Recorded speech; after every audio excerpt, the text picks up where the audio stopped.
Hi, welcome back to part two of my talk on how I raise capital to start my bakery business and the lessons I learned and the challenges, how I was able to overcome the challenges along the way, right? So in the first video, if you have not watched it, please do watch it. I talked about, that I undertook visibility study, research, and detailed discussion on the business of bakery because I've never been into bakery before. But I'm having that urge to go into it as a side business, right? Now remember, I wasn't going to be doing the baking myself because I've never been there before, but I have to go into it. Okay. So, and again, I talked about relationship. So, in the course of your planning for your business as a new startup, or even if you are working somewhere, relationship is very, very important. The person you know today might be the only person that could set that ladder for you to climb to your next level. Therefore, do not make enemy with your friends, even if they are wicked.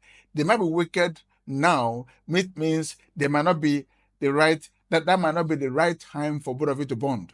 But in subsequent time, peradventure, you need him. When you go back, you see that he's not open to receive you. So relationship is very important. Now, relationship, partnership, they are all part of what I call social capital, right? In all of this, I've not spent a dime, right? I've not spent a dime.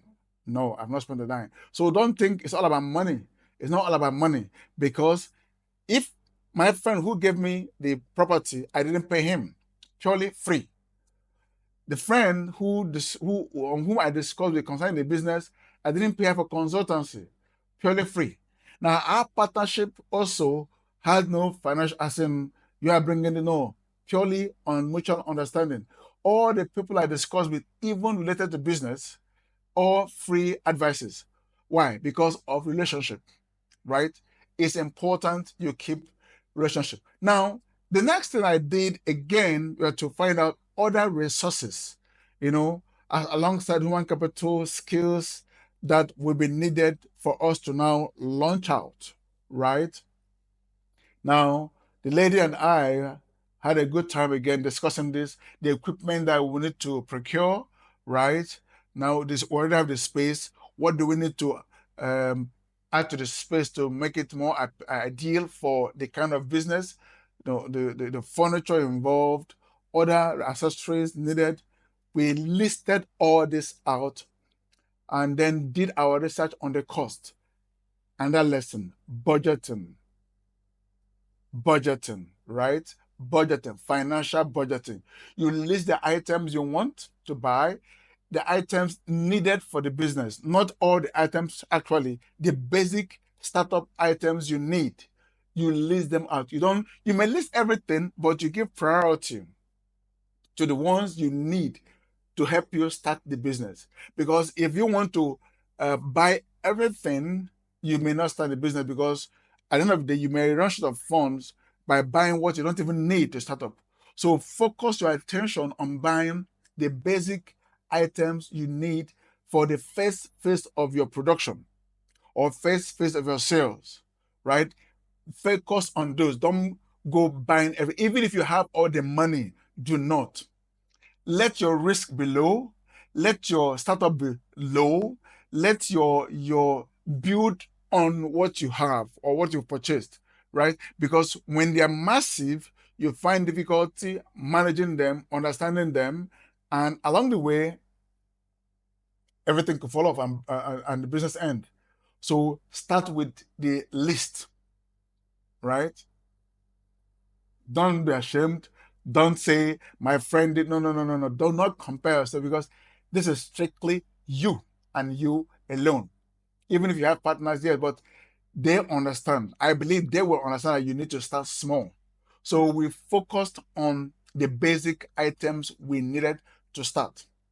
And those are the items we went forth to buy, and we got them. But there's something I didn't say there. In the course of all this planning, in the course of all of these preparations, right?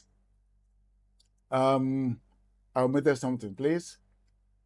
Before I actually began, okay, I had bought the equipment, right? But remember, I've not resigned from my place of work.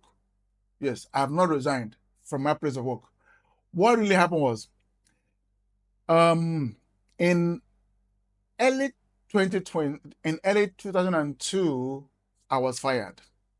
But that wasn't what even pained me the most. Please listen. All this while we're planning and raising, I mean, you're planning on the items to buy. Like I said, the last thing is the resources you needed, right? So we listed them and then began to buy the core we needed, right? From my salary earnings, right? But before I was asked to go on redundancy because after the 9/11 issue, my business began to have revenue began to drop. So I was asked to leave. But before I left, something serious happened to me. I had fund I had saved for my relocation to the UK because as at 1999, I had gotten my admissions to study artificial intelligence at University of Exeter, United Kingdom. But I was denied my visa twice, in fact, 3 times. For reasons best known to the UK government, I was denied my visa. Part of my fees were already paid, but I couldn't go. I was stuck. So the funds that I have kept in the bank for my trip, for my ticket, was I don't know what happened, but it left my hands. It was stolen from me. I was robbed. I can't begin to explain what happened, but I was robbed. So now I lost my job. I lost my money. At least, yes, I was denied the visa, but at least let my money be there. But I lost the money and I lost my job. So now I was only left with the revenue that was coming through the consulting service I was doing with an EU agency back then. And let me tell you again, just hold on, let me tell you again. This EU consulting services was also gotten through relationship.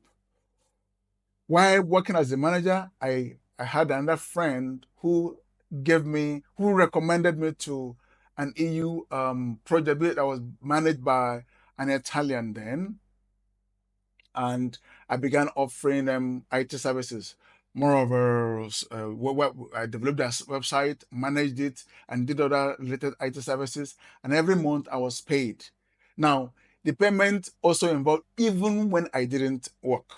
So I was paid for jobs I did. I was paid even when there was no job because that was how the contract was. So when I lost my job, I didn't feel it much because I had revenue coming in from another source. But this time again, I lost my flat money. So, but I didn't allow that to stop me, right? This other contract was going. So this is why it's important to keep relationship where irrespective of who the person is, even if the person is not in your class, right? Keep relationship. So if I didn't have this person, I would have missed that on that job. I didn't apply for the contract. I didn't in any way solicit. No, I was just referred. And on seeing me, I was given a job. That was it. That was it. So all I've been talking about more of what social capital, how to keep and manage good relationship. Okay, so now I lost my job. Um, I lost my money. We had to fall back to the resources I had, the money I had. So we went about, bought the equipment that we needed, and about to start. Now, but like I said, I had to do my IT consulting services in the day, and in the afternoon, in the evening, I go back to the bakery. So who then will be at the bakery? Who then will be at the bakery? She wouldn't be there because she also had other services she was doing. I will tell you this as we come back in the part 3 of this video. Okay, please sit back and click on the part 3 to continue with this video. Thank you and see you in the next video.